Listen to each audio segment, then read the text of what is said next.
Salam hormat, bersama saya Vanessa Mering dalam Berita Pagi Sarawak edisi Rabu 26 Mei. Yang di-Pertuan Agong Al-Sultan Abdullah Riayatuddin Al-Mustafa Billah Shah telah menasihati Kerajaan Negeri Sarawak berfungsi seperti biasa dengan kuasa di bawah Ordinan Darurat Kuasa-Kuasa Perlu 2021. Ini memandangkan keadaan COVID-19 di negeri itu yang agak membimbangkan. Menurut kenyataan yang dikeluarkan oleh Pejabat Ketua Menteri, nasihat itu disampaikan oleh Al-Sultan Abdullah pada sesi menghadap secara maya oleh pemimpin-pemimpin Kerajaan Gabungan Parti Sarawak GPS diketuai oleh Ketua Menteri Dato' Patinggi Abang Johari Tun Openg semalam. Pada sesi menghadap tersebut, Dato' Patinggi Abang Johari telah menyembah maklum kepada Al-Sultan Abdullah mengenai tempoh tamat Dewan Undangan Negeri Dun Sarawak pada 6 Jun ini. Menurut kenyataan itu lagi, mengikut Perlembagaan Negeri Sarawak, DUN haruslah dibubar dan pilihan raya perlu diadakan. Ekoran pengisytiharan darurat pada 11 Januari sehingga 1 Ogos 2021, kuasa untuk membubarkan DUN Sarawak terletak di bawah bidang kuasa Yang di-Pertuan Agong setelah berunding dengan Yang di-Pertuan Negeri Sarawak mengikut Perkara 13 dan Perkara 15 Ordinan Darurat Kuasa-Kuasa Perlu 2021. Sejajar dengan kuasa Yang di-Pertuan Agong, Ketua Menteri telah menyerahkan keputusan untuk membubarkan DUN Sarawak pada tarikh yang sesuai di atas kebijaksanaan Yang di-Pertuan Agong bersama Yang di-Pertuan Negeri setelah menerima nasihat daripada pihak Peguam Negara, Suruhanjaya Pilihan Raya, Kementerian Kesihatan, Polis Diraja Malaysia dan Angkatan Tentera Malaysia. Kes positif COVID-19 di negeri ini terus meningkat dengan 513 kes baru dilaporkan semalam, menjadikan jumlah keseluruhan 43,326 kes. Menurut kenyataan Jawatan Kuasa Pengurusan Bencana Negeri JPBN, 317 kes atau 61.79% daripada jumlah kes telah dikesan di daerah Miri, Bintulu, Sibu, Semarahan dan Kuching.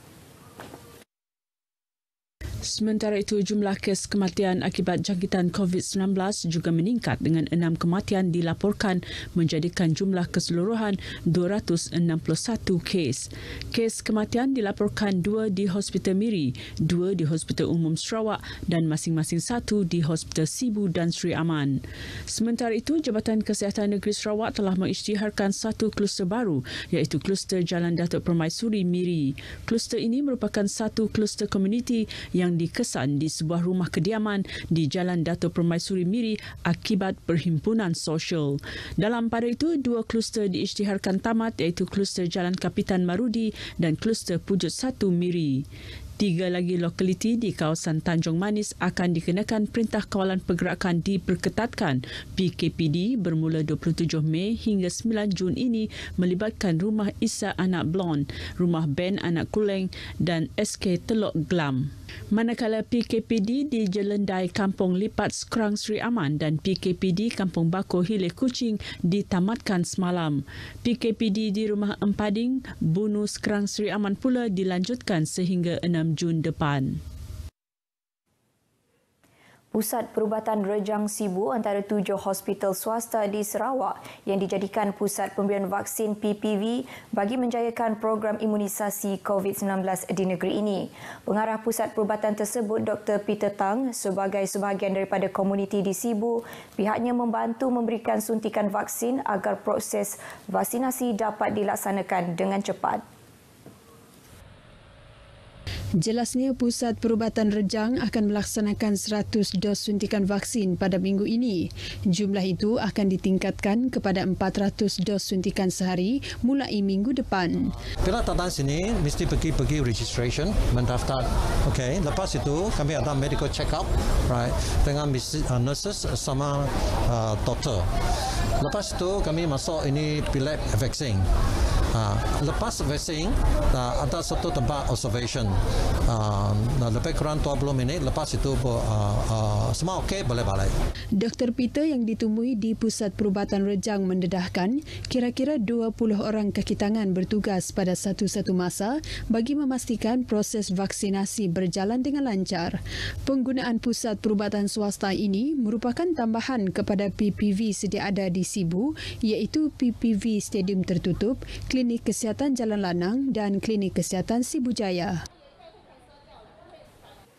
Purata angka korban harian akibat COVID-19 di Sarawak meningkat mendadak 3 kali ganda dalam tempoh 3 bulan dengan 3 kes dilaporkan sehari pada Mei berbanding sepanjang Mac lepas. Menurut Pemangku Pengarah Kesihatan Sarawak Dr. Rosmawati Arifin, 29 kes kematian akibat COVID-19 dilaporkan sepanjang Mac lepas dengan purata 1 kes sehari. Namun ia meningkat kepada 69 kes pada bulan berikutnya atau purata 2 kematian sehari. Sehingga 24 Mei 2021, sebanyak 74 kes kematian telah dilaporkan, iaitu purata 3 kematian sehari. Dr. Rosmawati mendedahkan kebanyakan kes baru yang dikesan dalam tempoh seminggu ini merupakan kontak rapat kepada kes positif COVID-19 yang melibatkan kegiatan kunjung-mengunjung semasa Aidilfitri yang lepas. Antara kluster yang terlibat adalah kluster Taman Surabaya Indah, kluster Jalan Jambatan Gantung di daerah Kuching. Dengan kapasiti katil unit rawatan rapi ICU di Sarawak sekarang mencapai paras kritikal, Dr. Rosmawati meminta semua penduduk agar kekal berada di rumah sekiranya tiada urusan penting dan tidak merentas daerah untuk balik kampung bersempena cuti sambutan Hari Gawai Dayak kali ini. Masyarakat Dayak di Sarawak yang tinggal di bandar diminta supaya tidak pulang ke kampung untuk menyambut perayaan Hari Gawai Dayak bagi mengelak penularan virus COVID-19 ke kawasan luar bandar. Dalam satu kenyataan media bersama, pakar-pakar kesihatan yang diketuai Profesor Datuk Dr. Andrew Kiu dan Jabatan Kesihatan Negeri Sarawak menekankan larangan ini perlu dipatuhi. Ini berikutan bilangan jangkitan wabak COVID-19 di kawasan luar bandar khususnya Rumah Panjang yang amat membimbangkan. Menurut kenyataan tersebut, kluster baru juga kebanyakan disebabkan majlis sosial seperti menghadiri upacara pengumuman, perkahwinan serta kegiatan rentas zon atau daerah. Kegiatan tersebut telah menyebabkan kes COVID-19 di Sarawak sejak 3 bulan kebelakangan ini merekodkan 300 hingga 600 kes sehari. Selain itu, setakat semalam, kes kematian di Sarawak juga meningkat kepada 261 kes. Justru ketika menyambut perayaan Hari Gawai, semua masyarakat Dayak disaran supaya tidak berziarah dan menyambut bersama ahli keluarga sahaja. Pergerakan antara zon atau kampung-kampung dan kegiatan sabung ayam juga dilarang.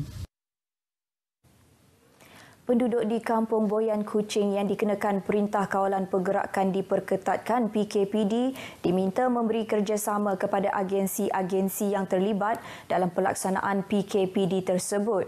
Ahli Dewan Undangan Negeri Adun Pantai Damai Datuk Dr. Abdul Rahman Junaidi berkata ia penting dalam usaha memutuskan rantaian jangkitan COVID-19 di kawasan berkenaan.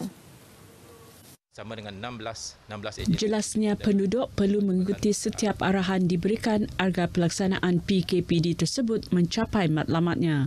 Datuk Dr. Abdul Rahman ditemui media selepas mengagihkan pek bekalan makanan basah di kampung tersebut.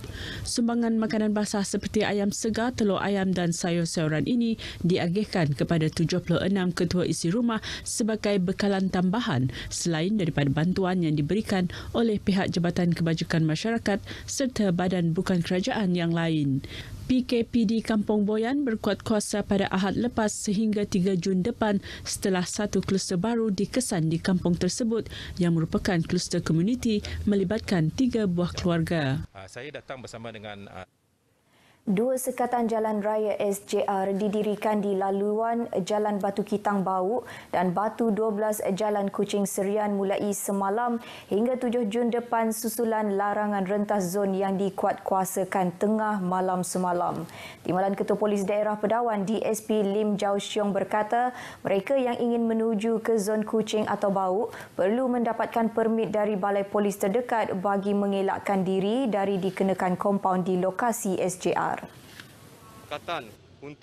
Jelasnya orang ramai juga perlu mendapatkan surat sokongan majikan bagi yang bertugas sebagai perkhidmatan penting.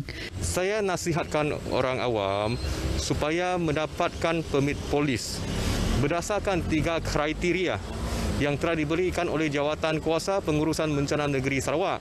DSP Lim turut memaklumkan Ibu Pejabat Polis Daerah Padawan juga mempunyai 5 pasukan petugas khas yang akan membuat pemantauan prosedur operasi standard SOP di premis dan menjalankan sekatan mengejut terutama di laluan jalan tikus yang telah dikenal pasti sepanjang SJR tersebut dilaksanakan.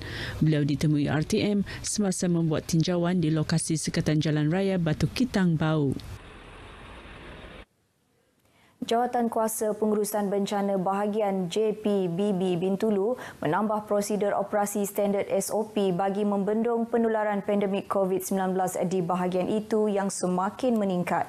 Pengerusi JPBB Bintulu, Jack Aman Luat berkata, antaranya tidak membenarkan pergerakan keluar masuk antara daerah Sebauh dan Tatau berkuat kuasa semalam. Daerah bermaksud. Jelasnya rentas daerah dalam zon Bintulu tidak dibenarkan kecuali bagi perkhidmatan perlu dan juga hal-hal kecemasan. Pihak polis nanti akan membuat roadblock di sempadan daerah berkenaan nantilah untuk pastikan bahawa pelaksanaan SOP baru ini dapat berjalan dengan lancar. Bercakap dalam sidang media di Bintulu, Jack berkata JPBB Bintulu juga mengekalkan SOP 30% kehadiran di premis dan juga kilang. Dalam SOP baru itu, kanak-kanak berumur 12 tahun ke bawah juga tidak dibenarkan berada di kawasan awam mahupun di pusat membeli belah. JPBB Bintulu turut menasihatkan orang ramai tidak melanggar SOP perayaan gawai iaitu tiada kunjung mengunjung dan kehadiran orang luar di rumah panjang. Diwajibkan bekerja. Setiap ketua keluarga di Rumah Panjang Rentap Tubau di Bintulu akan menerima bantuan RM2,000 ekoran kediaman mereka musnah dalam kebakaran Isnin lepas. Ahli Parlimen Hulu Rajang Datuk Wilson Ugak Kumbong yang dihubungi pemberita memberitahu bantuan itu diharap dapat meringankan beban keluarga di 12 pintu itu. Menurut Datuk Wilson, pihak Jabatan Kebajikan Masyarakat Bintulu juga telah maklum akan insiden terbabit dan bantuan akan disalurkan. Isnin lepas, Rumah Panjang Rentap Tubau musnah 100% dalam kebakaran. Namun tiada kemalangan jiwa dilaporkan. Paparan itu tadi mengakhiri berita pagi Sarawak. Saudara, duduklah di rumah jika tiada keperluan untuk keluar. Sekiranya terpaksa keluar dari rumah, patuhi prosedur operasi standard yang ditetapkan. COVID itu benar, lindungi diri, lindungi semua. Sehingga berjumpa lagi, salam hormat.